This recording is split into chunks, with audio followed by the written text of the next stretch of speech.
नमस्कार दोस्तों, कलयुग के चमत्कार संतों की वाणी में आप सबका स्वागत है। सभी को मेरी प्यार भरी नमस्कार। हर हर महादेव, बोल सदगुरुदेव भगवान की जय। आज की हम वीडियो में चर्चा करने जा रहे हैं श्रावण मास कब से कब तक है। सावन मास में भगवान शिव की पूजा किस तरह से करनी चाहिए, मंगला गौरी व्रत कब है और नाग पंचमी कब है, यानी कि इस हफ्ते क्या रहेंगे खास दिन, उनके बारे में हम जानेंगे। और क्योंकि ये सावन का महीना चल रहा है तो हम अपनी इस जो वीडियो को है श्रावण स्पेशल का ही नाम देते हैं। तो आइए शुरू करते हैं इस बारे में इस हफ्ते के खास दिनों की जानकारी। सबसे पहले तो हम ये बता दें कि श्रावण मास इस बार कब से कब तक रहेगा। तो दोस्तों, श्रावण मास प्रतिपदा तिथि 22 जुलाई दिन से शुरू होकर ये 19 अगस्त तक सावन का महीना रहने वाला है। और इस बार सावन के मास में सोमवार के व्रत 22 जुलाई को ही शुरू होंगे और इस बार सावन में 4 नहीं 5 सोमवार आएंगे। यानी कि अगर आप सोमवार का व्रत रख रहे हैं जो कि आपने सावन मास के रखे हैं, तो इस बार आपको 5 व्रत रख रहे हैं। इसलिए भूल कर भी ये ना रह जाए कि आप 4 व्रत रखें और आपका एक व्रत रह जाए, इसलिए इस बात का ध्यान रखें। दोस्तों, श्रावण का जो पावन महीना होता है वह माँ पार्वती और शिव को समर्पित महीना है। इस महीने के अंदर माता पार्वती और भगवान शिव की पूजा होती है। सोमवार के व्रत रखे जाते हैं। शिव भगवान को दूध चढ़ाया जाता है, यानी कि शिवलिंग पर दूध चढ़ाया जाता है। माता पार्वती को श्रृंगार का सामान चढ़ाया जाता है। और इस जो व्रत का मेन उद्देश्य होता है कि हम कहते हैं ना कि हमें जब व्रत रखना है तो वो चीज त्यागनी चाहिए, उसका दान करना चाहिए और खुद वो वस्तु उपयोग में नहीं लानी चाहिए, यानी कि खानी या पीनी नहीं चाहिए। इस जीवन के अंदर हर वस्तु, हर द्रव्य पदार्थ पर आप नियंत्रण कर सकते हैं। ये मुश्किल तो है लेकिन असंभव नहीं है। जब हम कोई व्रत रखते हैं तो ये व्रत हमें संयम रखना सिखाते हैं। हमें जो कि हम आम दिनों में सारा दिन खाते पीते रहते हैं और जब व्रत में हम उसका खाने का थोड़ा सा नियम लेते हैं कि हम एक समय भोजन खाएंगे, नमक नहीं खाएंगे, तो ये चीजें हमें संयम करना सिखाती हैं। यानी कि ये व्रत दूसरे शब्दों में कहें तो मन पर नियंत्रण पाना सिखाते हैं। चंद्रमा जो कि मन का कारक होता है और चंद्रमा भी मन जैसी तीव्र गति से चंचल होता है, तीव्र गति से घूमता है।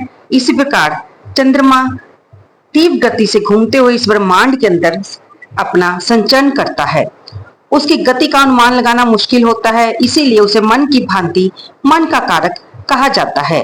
और भगवान भोलेनाथ ने उनको मस्तक पर धारण किया हुआ है, इसलिए हम जो हैं अपने मन को अपने उस पूजा के जरिए भगवान भोलेनाथ की पूजा करके अपने मन को कंट्रोल करने का एक प्रयास करते हैं। और जब हम मन को कंट्रोल करके भगवान शिव की पूजा करते हैं तो हमारा मन शांत रहता है। और कहते हैं ना कि मन चंगा तो कठौती में गंगा, यानी कि अगर आपका मन प्रसन्न रहेगा, शांत रहेगा, तो घर के अंदर भी शांति रहेगी। हर एक काम में आपकी एकाग्रता बढ़ जाएगी और हर काम में सफलता मिलेगी। मन खुश होगा तो आपकी सेहत भी अच्छी रहेगी, सेहत अच्छी होगी तो आयु में भी वृद्धि होगी और साथ में आपको सुख शांति का अनुभव होगा। ये सब बातें कहने का हमारा मकसद यही है कि हम आपको लॉजिकली प्रूफ कर दें कि ये व्रत रखने हमारे लिए क्यों जरूरी है, क्यों लाभदायक है। आपको ये सुख समृद्धि शांति इनडायरेक्टली ही मन पर संयम रखने से, ये व्रत रखने से मिल जाती है। ये नहीं कि सोमवार के व्रत से ये संबंधित है। आप कोई भी व्रत रखते हैं, चाहे वो मंगलवार का हो, वीरवार का हो, शुक्रवार का हो, एकादशी का हो, पूर्णमासी का हो, अमावस्या का हो, कोई भी व्रत हो, किसी खास दिन विशेष पे रखते हैं तो वह आपको मन पर संयम रखना ही सिखाता है। और उस दिन आपको ये ध्यान रखता है कि आपने जाने अनजाने में कोई जीव हिंसा नहीं करनी, किसी का बुरा नहीं करना, किसी को अपशब्द नहीं बोलने हैं। तो इससे आपके मन का संयम बनने के साथ साथ आपके मन को सुख तो मिलता है और आपके जाने अनजाने के कितने ही पाप कर्मों का नाश हो जाता है जब आप जगत की भलाई के लिए सोचते हैं। आपने व्रत रखा है लेकिन आपके पास ज्यादा समय नहीं है, आप ज्यादा सामग्री नहीं ले सकते, तो भी आप थोड़ा सा गाय का दूध लेकर उसमें घर का जल डालकर भगवान शिव पर चढ़ा दें, वह भी बहुत ही उत्तम माना जाता है। ओम नमः शिवाय महामंत्र का जाप कर लें। और अगर आपके पास समय है तो हमारे शास्त्रों के अंदर और भी सामग्रियां लिखी हैं जिनको शिव भगवान पर चढ़ाने से विशेष कामना में लाभ मिलता है। जैसे कि अगर घर में आपको शांति चाहिए, मन में शांति चाहिए, तो गाय के दूध से सोमवार को शिव भगवान का अभिषेक करें। आपको दूध और जल मिश्रित करके चढ़ाना चाहिए। विवाहिक जीवन में कुछ क्लेश चल रहा है, शादी नहीं हो पा रही, अनबन चल रही है, रिलेशनशिप तो चल रहा है लेकिन उसमें प्रेम नहीं है, तो आप गंगा जल ले लें, उसके अंदर जल मिलाकर उसमें सफेद तिल डालकर भगवान शिव पर, यानी कि जो भी आप 5 सोमवार के व्रत रख रहे हैं उनका अभिषेक करें। और विशेष कामना के लिए आप भगवान को ये अभिषेक करते हुए प्रार्थना कर सकते हैं। आप देखिएगा कि भगवान शिव की कृपा से आपके जीवन में कैसा चमत्कार आता है। और अगर आपको स्वास्थ्य में दिक्कत है, डिप्रेशन की कोई प्रॉब्लम है, आपको बार बार गुस्सा आ जाता है, आपकी जो संतान है उसे कोई प्रॉब्लम चल रही है, तो आप सावन के ये 5 सोमवार के दिन जो गाय का घी होता है उसे मंदिर में ले जाएं और भगवान भोलेनाथ पर ओम नमः शिवाय कहते हुए घी की धारा को छोड़ दें। याद रखिएगा कि घी की धारा से अभिषेक करें शिवलिंग पर और ओम नमः शिवाय का पाठ जाप करते रहें। इससे भी आपके स्वास्थ्य में लाभ होगा। और जिस व्यक्ति के हेतु आप कर रहे हैं उसका नाम लेकर भगवान से प्रार्थना करें, उसे भी अवश्य लाभ पहुंचेगा। और अगर आपको अपना करियर बनाने में प्रॉब्लम आ रही है, आपके सस्पेंड होने का खतरा है, जब व्यापार में वृद्धि नहीं हो पा रही है, तो इससे भी आपको इस सोमवार के व्रत में अगर आप उपाय करेंगे तो उससे आपको लाभ मिलेगा। हमें करना क्या है, एक लोटे में जल डालकर उसमें थोड़ा सा शहद डाल लें और शिवलिंग पर ओम नमः शिवाय का जाप करते हुए इस शहद मिश्रित जल की छोटी छोटी धारा छोड़िए। इससे आपको धन और कैरियर में जो प्रॉब्लम आ रही है उससे लाभ होगा, व्यापार में वृद्धि होगी। अगर आप विदेश जाना चाहते हैं, वहां पर सेटलमेंट करना चाहते हैं, तो आप भगवान शिव का यानी कि शिवलिंग का गन्ने के रस से अभिषेक करें। आप इस दिन ओम नमः शिवाय मंत्र का जाप कर सकते हैं, लेकिन इसके साथ ही आप जो महामृत्युंजय जप है उसका भी जाप कर सकते हैं। आप सभी को पता ही है कि महामृत्युंजय जो मंत्र है कौन सा है, ओम त्र्यंबकम जजामहि सुगंधिम पुष्टि वर्धनम उर्वारुकमिव वंदनात् मृत्योर्मुक्षेमामृतात्। इस मंत्र का आप ज्यादा से ज्यादा जाप कर सकते हैं, नहीं तो एक माला आप इस मंत्र की भी कर सकते हैं। इस दिन शिव चालीसा का पाठ आप कर सकते हैं। आपने व्रत रखा है तो व्रत से संबंधित इस सोमवार की कथा को भी आप पढ़कर अपना व्रत को पूर्ण करें। और जिस तरह का व्रत रखा है उसका संकल्प अवश्य लें कि आप कौन सा व्रत रखने जा रहे हैं, कि आप एक समय मीठे के साथ भोजन करेंगे या फिर फलाहार यानी कि सिर्फ फल, दूध, चाय का सेवन करेंगे।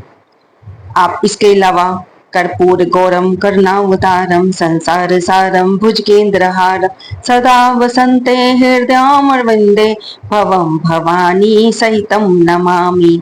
आप इस मंत्र का भी जाप कर सकते हैं। कहने का अभिप्राय ये है कि आप किसी भी मंत्र का जाप करें, जब आप मन ही मन या फिर बैठकर या घर के मंदिर में या शिवालय में आप किसी भी मंत्र का जाप करते हैं, अपने यथाशक्ति आप समय के अनुसार मालाएं जपते हैं, तो उससे आपके घर की भी नेगेटिव एनर्जी दूर होती है और आपकी जो तन की है नेगेटिव एनर्जी वो भी दूर होती है, जिससे आपके स्वास्थ्य पर अच्छा प्रभाव पड़ता है। अब हम चलते हैं मंगला गौरी व्रत की तरफ। मंगला गौरी व्रत जो कि सावन के महीने में मंगलवार पड़ते हैं उन्हें मंगला गौरी व्रत कहा जाता है। दोस्तों, ये अखंड सौभाग्य के लिए, संतान के लिए, परिवार के लिए व्रत माना जाता है। इसमें माता पार्वती की पूजा की जाती है, उनको 16 श्रृंगार का सामान चढ़ाया जाता है। और इस व्रत में हम मंगला गौरी व्रत की कथा पढ़ते हैं। दोस्तों, इस बार सावन के महीने में 4 मंगला गौरी व्रत पढ़ेंगे। अगर आपने ये व्रत रखने हैं तो आपको चारों व्रत रखने चाहिए। और ये क्योंकि ज्यादातर सुहागिन स्त्रियां करती हैं और ये अपने सुहाग की स्वस्थता के लिए, उसके व्यापार की वृद्धि के लिए, संतान के सुख के लिए, संतान की स्वस्थता के लिए ये व्रत रखती हैं। हम आपको बता दें कि मंगला गौरी व्रत पहला व्रत 23 जुलाई को रखा जाएगा, दूसरा 30 जुलाई को, तीसरा 6 अगस्त को और चौथा 13 अगस्त को पड़ेगा, जिसमें अगर आपने व्रत रखा है तो माता पार्वती की घर में या फिर समय है तो पास के शिवालय में जाकर पूजा अवश्य करें। हमने आपको क्योंकि पहले ही बता दिया है कि ये दिन बहुत पावन होते हैं। आप कोशिश कीजिए कि आप घर के पास वाले मंदिर में जाकर इन दिनों अगर व्रत सोमवार का या मंगलवार गौरी का ना भी रखें तो भी भगवान शिव की पूजा माँ गौरा के साथ अवश्य करें। आप यथाशक्ति उन पर जो भी चढ़ाना चाहे, वस्त्र दान करना चाहें, उन पर फल फूल माला धूप दीप नैवेद्य जो भी आप चढ़ा सकें आप उन पर चढ़ा सकते हैं। इस दिनों भगवान शिवलिंग पर भांग धतूरा बेलपत्री आख जो भी सामान विशेला होता है वो भी चढ़ाया जाता है, क्योंकि भगवान भोलेनाथ ही ऐसे देव हैं, देवों के देव महादेव, जिन्होंने विष का पान करके सारे संसार को हलाहल जहर से बचाया था। और पार्वती माँ को आप सुहाग का सामान चढ़ा सकते हैं, जिसमें चूड़ियां होती हैं, सिंदूर होता है, नेल पॉलिश बिंदी जो भी हमारा श्रृंगार का सामान होता है आप उसका एक पैकेट बनाकर उन्हें चढ़ा सकते हैं। उन्हें वस्त्र यानी कि चुनरी चढ़ा सकते हैं, साड़ी दान कर सकते हैं, जो कि बाद में किसी ब्राह्मणी के काम आ सकती है। फिर दोस्तों इसी महीने आती है नाग पंचमी। इस सावन में नाग पंचमी 9 अगस्त को पड़ेगी और उसका समय सुबह 8:15 से लेकर 10 अगस्त को 6:09 तक रहेगा। और क्योंकि सुबह की नाग पंचमी रहेगी तो जानी 9 अगस्त को नाग पंचमी मानी जाएगी, इसलिए इसमें आप बिल्कुल भी कंफ्यूजन ना करें। इस दिन यानी कि नाग पंचमी के दिन सांपों की पूजा की जाती है भगवान भोलेनाथ की पूजा के साथ। यानी कि नाग पंचमी के दिन नाग की पूजा करना, नाग को दूध पिलाना, नाग को अन्न खिलाना, यानी कि आप सपेरे को भी कुछ अन्न दान वस्त्र दान देना लाभकारी होता है। अगर आप कर्जे में उलझ गए हैं तो इस दिन नाग देवता की पूजा अवश्य करें, इससे आपको अवश्य लाभ होगा। दोस्तों नाग पंचमी का दिन बहुत ही महत्वपूर्ण दिन होता है। आपकी कुंडली में अगर काल सर्प दोष है या पितृ दोष है या कोई भी ग्रह का दोष है, आपको इस दिन भगवान भोलेनाथ के साथ नाग देवता की भी पूजा करनी चाहिए, शेषनाग भगवान की पूजा करनी चाहिए, तो उससे आपको अवश्य लाभ होगा। यानी कि सावन का पवित्र महीना आपके ग्रहों को भी शांत करता है, आपको सुख समृद्धि देकर जाता है। अगर आप व्रत रख पाते हैं तो बहुत उत्तम है, नहीं रख पाते तो मैं तो ये कहूंगी पूजा करने से बिल्कुल भी पीछे ना रहें, बिल्कुल भी आलस ना करें। आपको यथाशक्ति अगर आप सुबह सुबह नहीं जा सकते आप शाम को भी मंदिर में जाकर ये पूजा कर सकते हैं, अपनी यथाशक्ति ब्राह्मण को दान दे सकते हैं। इससे आपके मन को सुख शांति के साथ आपको अवश्य लाभ पहुंचेगा, ऐसा मेरा विश्वास है। विश्वास करके तो देखिए, विश्वास पे ही ये संसार टिका है। आस है, विश्वास है तो श्रद्धा है, श्रद्धा है तो भक्ति बढ़ेगी, भक्ति बढ़ेगी तो आपको भगवत प्रेम की प्राप्ति होगी। आपको ये वीडियो कैसी लगी कृपया से लाइक करें, शेयर करें। धन्यवाद दोस्तों। हर हर महादेव लिखना बिल्कुल ना भूलें।